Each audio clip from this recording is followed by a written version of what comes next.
lo que vamos a ver aquí es lo que piensa todo el mundo de Jesús. Y os puedo asegurar que hasta aquellos que son creyentes piensan que Jesús es así, aunque quiero decir que puede manifestar algunas cosas de estas, pero vais a ver qué interesante que es. Dice el texto, vamos a leer texto.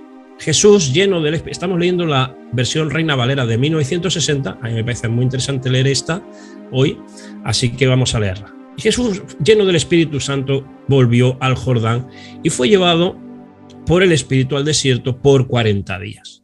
Y era tentado por el diablo, no por Dios, por el diablo. Algunos dicen que Dios tienta. Bueno, hay unas palabras ahí que se confunden. Bueno, no es que se confundan, son muy parecidas. Se usa la misma palabra etimológica para prueba y tentación, pero el tentador es el tentador, el diablo. Y no comió nada en aquellos días, pasados los cuales tuvo hambre. Normal, después de 40 días, imagínate. Entonces el diablo le dijo: si eres hijo de Dios, fíjate qué curioso, ¿no? Si eres hijo de Dios, di a estas piedras que se conviertan en pan.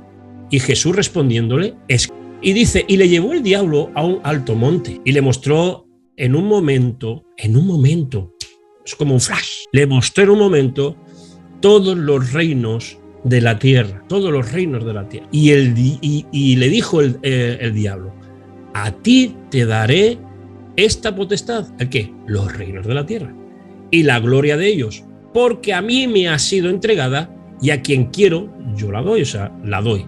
Oye, ¿cómo que el diablo, la serpiente antigua, Satanás, el dragón? Bueno, todo esto ya lo hablamos hace mucho tiempo con los nombres que se le da al enemigo, ¿no? Y le dice, tiene el poder de los reinos de la tierra. No, España no puede estar bajo el dominio del diablo. Bueno, el texto bíblico dice que sí. Todos los reinos. Por más, ¿cómo diría yo?, leyes que puedan tener sociales, buenas o malas o libres, son todas dominadas por él. De eso dice el texto bíblico. Pero bueno, le dice a Jesús que te lo daré. ¿Y cómo se lo va a dar? El versículo 7 dice, si tú postrado me adorares, tuyos serán. Para que sean de él, Jesús tenía que postrarse esto es como cuando alguien hace esos ritos que solamente tú sabes que haces y que das tu vida y a esos espíritus raros o a esos espíritus llamados de luz, que algunos yo los he escuchado hablar sobre esos espíritus de luz que vienen, esos pactos con carabelas de cristal, eso lo he visto yo aquí en España. Si postrado me adorares, de alguna manera u otra, si me entregases tu vida como en una misa negra satánica, fuese en un acto pues de acción, yo te daría todos los reinos de la tierra, toda la gloria. Eso le dijo el diablo a Jesús. Bueno, vamos a seguir. Ahora vamos a desgranar esto, que lo voy a hacer rapidito. Respondió Jesús y dijo, vete de mí, Satanás, porque escrito está, al Señor tu Dios adorarás y a él solo servirás. Bueno, Jesús otra vez con el texto bíblico, fíjate qué importante es esto, le refutó algo que Satanás estaba ahí tentándole. Mira, ahí venció Jesús. Pero no se fue Satanás, le dijo vete, pero no se fue, centro de la religión.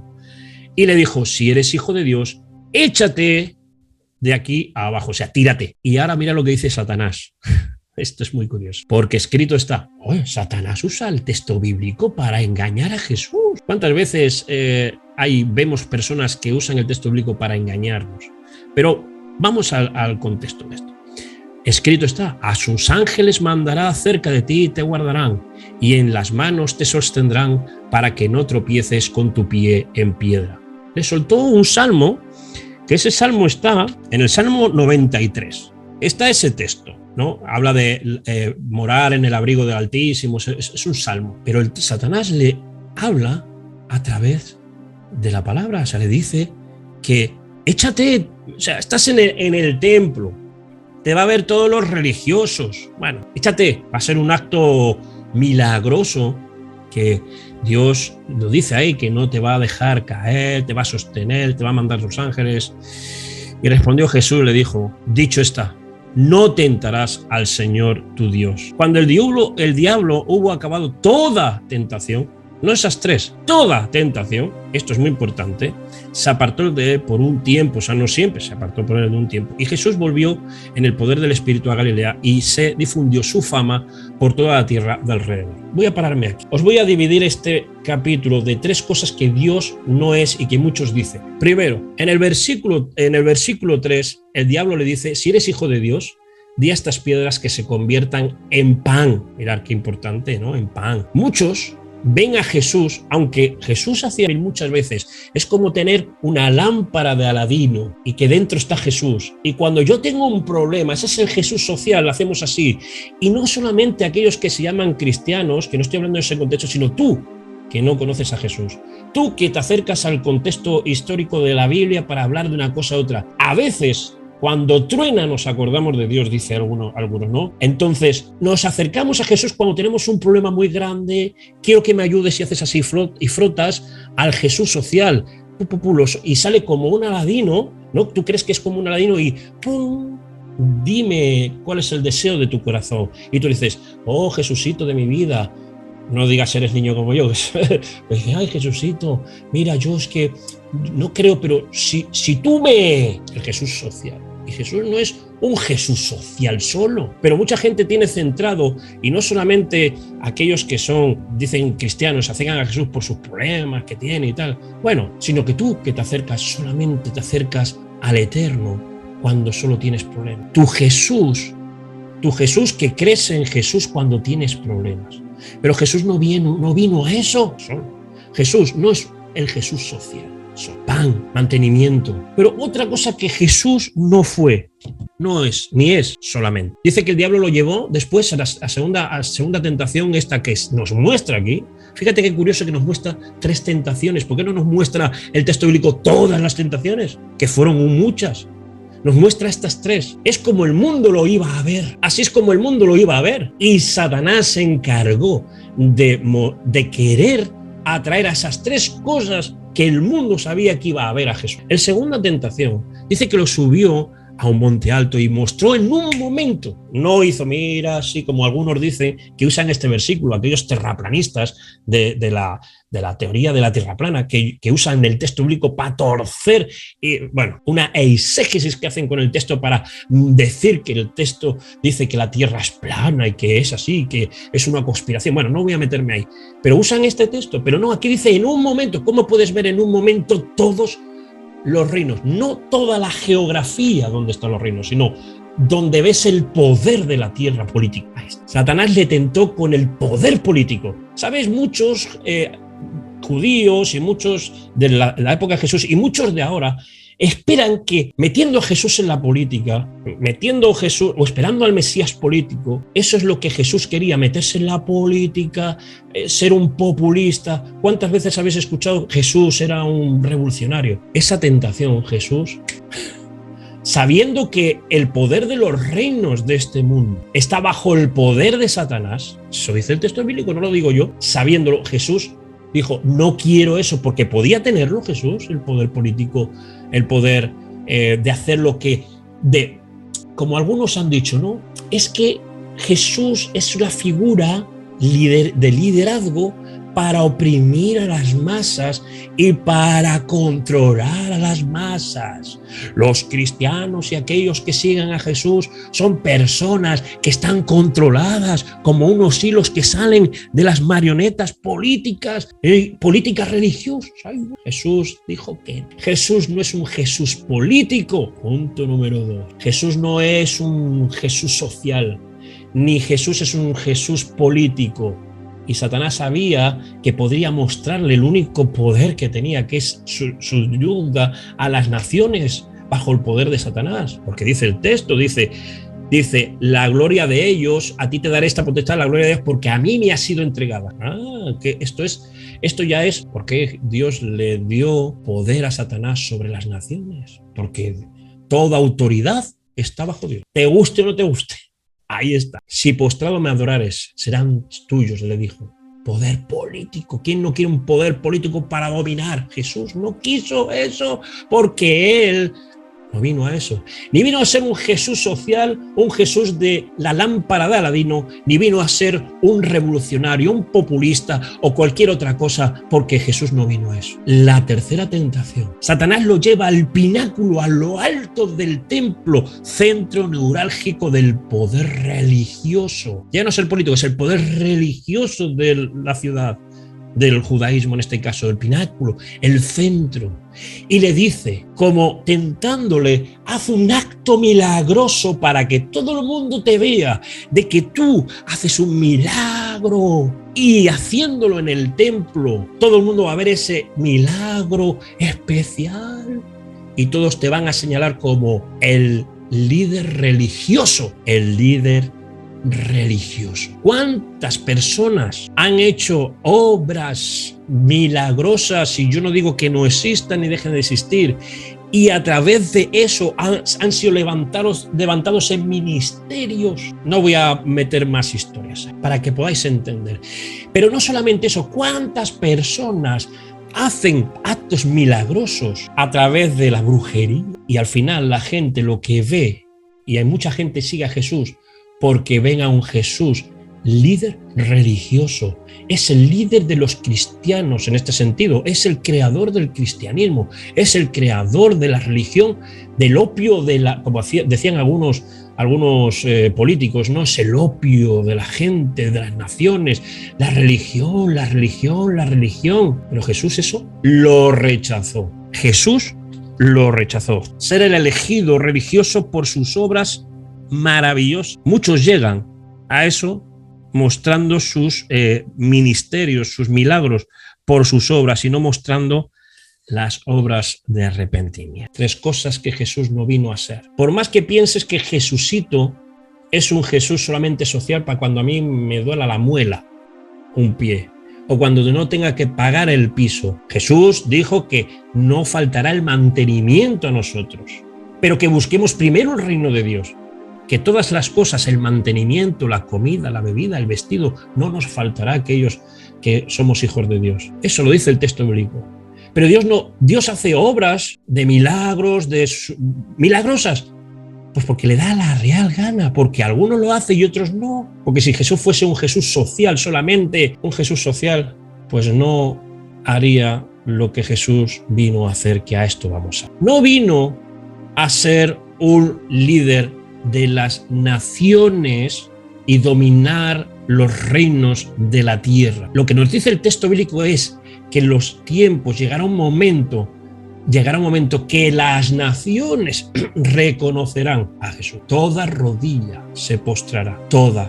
Al final habrá que reconocer toda rodilla. Pero no vino a ser el dominador ni el líder político que cambie las leyes.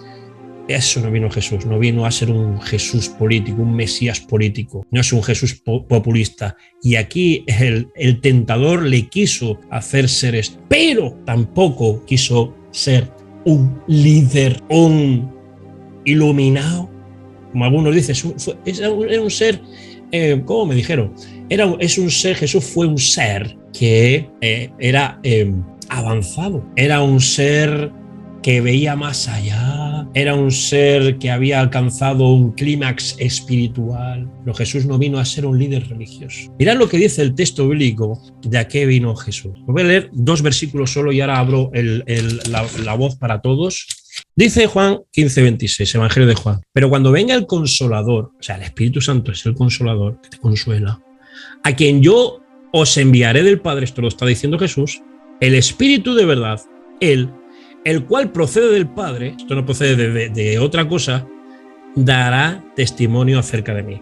Para poder entender esto, tenemos que pedirle al Eterno que nos ilumine a través del Espíritu Santo para que podamos entender quién es realmente Jesús. Pero no solamente eso, ¿a qué vino? Eso para tener conocimiento de Jesús, conocimiento del texto, conocimiento de a qué vino Jesús a la tierra. Porque no fue ya hemos visto que no quiso ser un líder político, no quiso ser un líder religioso, ni quiso ser un Jesús, un líder o un profeta solamente social que hacía obras buenas, que las hacía, pero no era el propósito principal. Todo aquello que hizo fue para mostrar la gloria de Dios. Eso dice el texto. Cuando hubo un ciego que Dios le sanó, los discípulos le preguntaron: Señor, ¿quién pecó para que este hombre desde su nacimiento fuese ciego, sus padres o él? Y Jesús le respondió: no sus padres pecaron ni él, sino que desde el principio de los tiempos estaba preparado esto para que en este momento sea sanado y sea glorificado, para que sea manifestada la gloria de Dios. Todas las cosas que ocurrían en aquel momento era para mostrar la manifestación y la gloria de Dios. Otro versículo, vamos a Juan, dice: el siguiente día, está hablando de cuando fue bautizado y estaba por ahí Juan el Bautista, que lo vio de lejos, dice: al siguiente día vio Juan a Jesús que venía a él y dijo: he aquí el Cordero de Dios. ¿Para qué vino a este mundo? Que quita el pecado del mundo. Y tú me vas a decir hoy: a esto vino Jesús, a esta tierra. Vino a quitar, mirad, a quitar, perdonar, olvidar el pecado de nuestras vidas. Pero ¿cómo puede ser? Mirad, una de las cosas que nos ocurren a todos, y muchos de vosotros buscáis la espiritualidad en otras cosas, es porque no es que estéis buscando y tengáis hambre de conocer, sino porque vuestras conciencias, que Dios puso ahí el ADN de la conciencia espiritual, ahí el ADN espiritual, para que esté la eternidad en nosotros, ahí pensando, persona manifestada que es verdad, fue, es y será verdad, es Jesús. La verdad de Jesús no es algo etéreo, sino es persona, es verdad, es camino y es vida eterna. Y aquello que buscáis, aquello que buscamos nosotros porque nuestra conciencia y buscamos en el Jesús social, ay, pobrecito la gente, sí, es verdad, pobrecita, les falta, ay, mi corazoncito se duele, Jesucito de mi vida, ayuda a estas personitas. Y usamos al Jesús social. Pero a veces, Jesús, mira cómo está el mundo, Jesús, métete en las cabezas de ellos para que cambien las leyes. Pero Jesús no vino a ser un Dios político. Jesús, tú que eres el dueño de todas las religiones. Algunos han dicho esto. Es el camino quizás a todas las religiones, me han dicho a mí, porque en él se manifiestan muchas cosas que en otros personajes de otras filosofías y otras religiones no hay. En él está todo, es verdad, pero no lo es el Jesús religioso de todas las religiones. No, Jesús vino a cumplir lo que nos correspondía cumplir a nosotros, y corresponde que la paga del pecado, la ley universal de Dios, la ley, el juez tiene que hacer cumplir. Es un juez, es como las leyes. Yo siempre he dicho las leyes de tráfico, las leyes económicas de tu país, aunque no las entiendas, las tienes que cumplir. La ley no está para muchas veces interpretar, sino está para cumplir. Y la paga del pecado es muerte. Pero cuando nos acercamos a Jesús y aceptamos y creemos y nos arrepentimos de eso que porque eso es lo que nos falta, es arrepentir. Ojo, me arrepiento de esto, de verdad. Perdóname, Dios, por esto. Perdóname por esto que hice, que me viene a la cabeza. Incluso por aquellas cosas que no me acuerdo, pero tu conciencia está ahí. Pum, pum, pum, pum, pum. El Cordero de Dios es el Cordero que fue sacrificado por ti y por mí. Un ser perfecto, sin mancha, sin pecado, que no quiso el poder político, que no quiso el poder social, ni quiso el poder religioso. Vino a cumplir lo que tuvo que cumplir. Así que esta es la disertación que yo os quiero dar para que entendamos que lo que no es Jesús, a veces creemos que esto es Jesús para mí, pero eso el texto bíblico no nos habla de qué es Jesús. Jesús vino, o sea, de qué no vino a ser Jesús. Y en este pasaje de la tentación nos lo habla perfectamente. 3 estados en los que todos, en alguna manera de nuestra vida, hemos puesto la cabeza. Jesús nos ayuda a todo. Está bien, todas esas cosas están bien, pero Jesús no vino a eso. Son quizás manifestaciones que Dios nos ayuda, pero Jesús vino a morir en la cruz por tus transgresiones, tus pecados, y los pecados que son cosas que hacemos, son obras o palabras que decimos y pensamos que hacemos que nos aparta de Dios. Y Dios se quiere acercar. Hizo esto para que nos pudiésemos acercar con libertad a Él directamente. No necesitamos ningún mediador, solo Jesús.